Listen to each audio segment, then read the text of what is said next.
All right, so it looks like Hamlet's on the syllabus, huh? One of the greats. And you're tackling Act 3, Scene 1. Oh, yeah, you're getting right into the good stuff there. Yeah, definitely a scene everyone wants to talk about, so we got to make sure you're ready to, like, totally nail that class discussion. For sure. Okay, so picture this. We're at Elsinore, the castle. Tensions are high, and everybody's keeping secrets. Yeah, like a powder keg, really. Yeah. And right Yeah. away, Shakespeare just throws us into the thick of it. Rosencrantz and Guildenstern, right? Hmm. They're reporting back to Claudius about Hamlet. Right. And they're saying he's distracted, Mhm. like playing up this crafty madness, they call it. Hmm. But they can't quite figure out what's really eating at him. Yeah. So right off the bat, we're hit with the big question. Is Hamlet really mad, or is this all an act? That's the million-dollar question. Absolutely. And I guarantee you the teacher is going to want to hear your take on that. Oh, yeah, for sure. But before we go full armchair psychologist on this. Right. Shakespeare gives us a lot of clues to work with here, right? Tons. So don't just rely on their opinions. Mhm. Like, really dig into Hamlet's actions and words throughout the scene. What clues do you pick up on? Absolutely. And one thing that's always stood out to me is how Hamlet reacts when those actors show up. It's almost like he turns into a giddy schoolboy, you know? Right. So different from all the brooding melancholy we've seen from him. Totally. And it's not just some random, like, comedic break. This is Shakespeare setting the stage Literally. for that play within a play. Mm-hmm. It's Hamlet's plan, kind of roundabout, but definitely ingenious For sure. to expose Claudius, Yeah, and it's fascinating because this whole choice of the play within a play tells us so much about Hamlet, doesn't it? Yeah. Like, why take this roundabout way? It's almost like he's hesitant, like he needs some sort of proof before confronting Claudius. Right. It's not like that impulsive kind of revenge we see in other plays. Not at all. It's like his intellect, his whole nature, it's his biggest strength and his biggest weakness. Mm-hmm. But while Hamlet's busy setting up his theatrical trap, Right. Claudius and Polonius aren't just sitting around. Oh, absolutely not. They're cooking up their own scheme. Right. And poor Ophelia, she gets caught in the middle. Oh, yeah. Claudius, he's convinced that Hamlet's madness is all because of his love for Ophelia. So he decides the best plan is to basically use her as bait. All cloak and dagger, hiding and listening behind tapestries. Classic Shakespeare, right? Yeah. That whole feeling of suspicion and spying, hangs over everything in Elsinore. Totally. No wonder everyone's so on edge. Speaking of being on edge, though, get ready, because we're about to hit one of the most famous speeches in all of literature. Oh, yeah, here we go. Hamlet's to be or not to be soliloquy. Chose. And it's not just some angsty teenager moment, right? This is Hamlet dealing with the biggest questions humanity has ever faced. Life, death, the fear of what comes after. It's all laid bare here. And I guarantee you, your teacher is going to have questions about this. Absolute. So get those highlighters ready, because what does this soliloquy tell us about Hamlet's mindset at this exact moment, right? Right. Is it just despair, or is it something else entirely? And how does that tie into those big themes of the play, like action versus inaction, fate versus free will? The more you dig into this speech, the more you discover. Trust me. Oh, yeah. And you know what makes it even more interesting? What's that? Right after this super introspective moment, Hamlet runs into Ophelia, and, well, let's just say he is not being very chivalrous. Yeah. He goes from, pondering the meaning of existence to being totally brutal to Ophelia. Right. Denies their relationship, tells her to go to a nunnery. Talk about a mood swing. And this is where that whole debate about Hamlet's madness really gets going. Yeah. Is this real heartbreak? Or is he trying to protect Ophelia by pushing her away? Or is it because he feels betrayed by her, like she's working with her father in Claudius? You've got to consider all the angles here. Absolutely. Remember, in Shakespeare, things are rarely what they seem on the surface. Right. So put yourself in Ophelia's shoes for a second. Yeah. How would you interpret this sudden change in Hamlet? It really makes you think about her role in all of this. It does. Is she a victim? Just a pawn in their game? Or does she have more control over things than we think?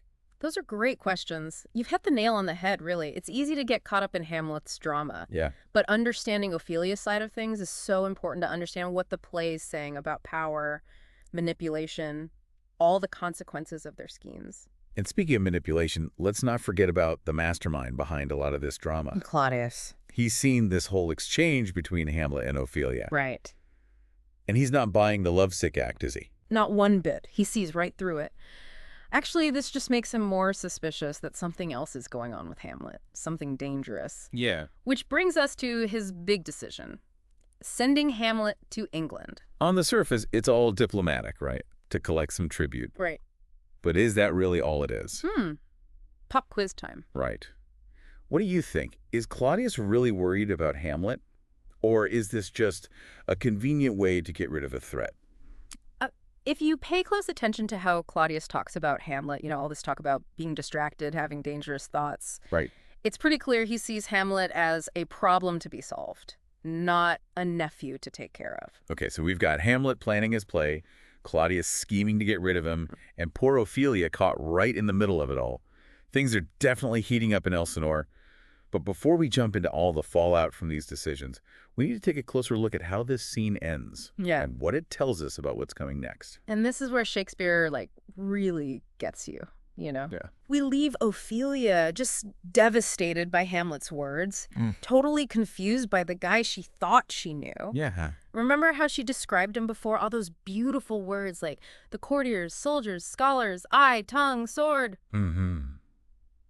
It's heartbreaking, because it highlights what she's lost. It is. You can just feel that weight of Yeah. loss, right? In her words. Absolutely. And while she's dealing with all that, Claudius is already moving on to his next move. Oh, yeah, he's not wasting any time. Claudius is a man of action, that's for sure.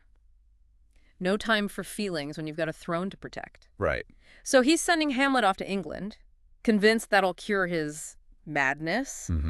But like we said, his motives are probably way more calculated than that. Oh, yeah, for sure. Getting Hamlet out of there does a lot for Claudius, right? Oh, it removes a threat to his power, and it lets him keep up this whole act of being concerned about Hamlet. Right. He's playing the long game. Exactly.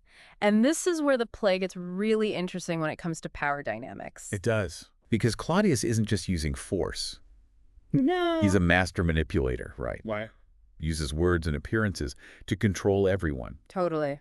Sending Hamlet to England, it's not just about distance. No. It's about controlling how things look. Absolutely. But while Claudius thinks he's got it all under control, we, the audience, we know better, right? Oh, yeah. It's a tragedy, after all. Things rarely go according to plan. Right. So this decision, sending Hamlet away, it's going to have consequences. It will. What do you think your teacher might ask about, like potential fallout from this choice? Well, for starters, it puts Hamlet in a totally new place. Right. New people, new dangers. And we know Claudius isn't sending him off with good intentions. Yeah. So how will Hamlet react when he figures that out? Right. Will he use this time to plan his revenge? Or will it just make him more miserable? Those are great questions to think about. And we can't forget about the play within the play. Oh, right. Yeah. It's still hanging over everybody's heads. It is. How will that work out with Hamlet gone? Will it actually expose Claudius? And what happens if it does? It's like Claudius has accidentally set a bomb by sending Hamlet away. The tension just keeps building. It does. And remember, this isn't just about plot twists, right? Oh, no. Shakespeare's using all this to talk about some pretty big themes. He is. What does this scene say about ambition, the corrupting influence of power? What about the damage that deception causes? All good points. And don't forget the psychological effects of all this betrayal and plotting. How do these events change the characters? What do they show us about who they really are?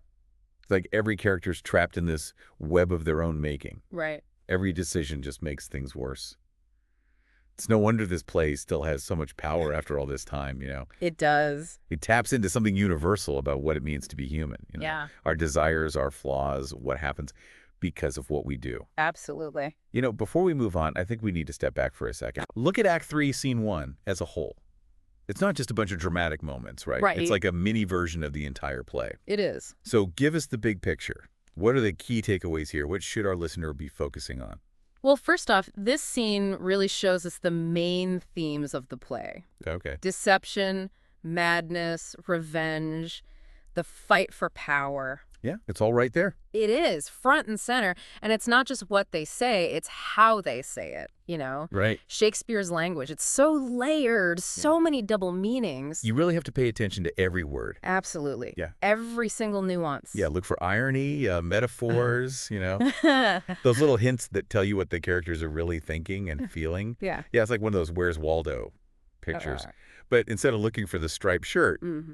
we're trying to find, like, hidden motives and double meanings. There's always something more to uncover. Sure. And speaking of uncovering things, don't forget about all the different ways we can interpret Hamlet's madness, right? Oh, yeah, definitely. Is it real? Is he faking it? Or is it, like, way more complicated than that? Yeah. Like, is there even a clear line between sane and insane? Right. Find evidence in the text to back up your argument. Exactly. And remember, with Shakespeare, there's never just one right answer. That's the beauty of it. And while you're thinking about all that, don't forget about Ophelia. Oh, yeah. She's easy to overlook. She is.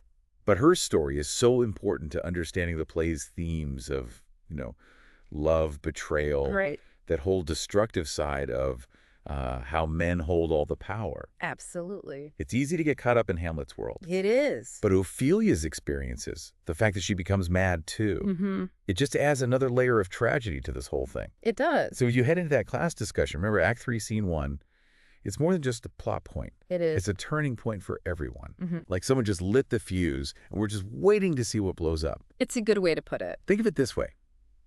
If Act 3, Scene 1 is the seed, Okay. the rest of the play is like this crazy vine that grows out of it, Yeah. all tangled and thorny.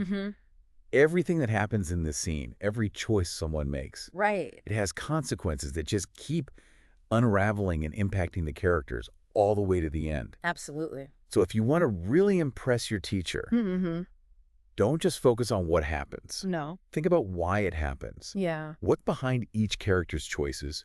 What are the big themes and ideas that Shakespeare's trying to explore? Those are the questions to ask. And don't be afraid to share your own perspective, right? Oh, yeah. The great thing about Hamlet is that it can be interpreted in so many different ways. It can. There's no single right answer. Yep. So embrace that ambiguity. Yeah. Dive into all those layers of meaning. And most importantly, have fun with it. Oh, yeah, definitely. It's Shakespeare, right? It's meant to be enjoyed, debated, analyzed. Absolutely. Definitely not just skimmed over. You got it. All right, so go forth and conquer that class discussion. You got this.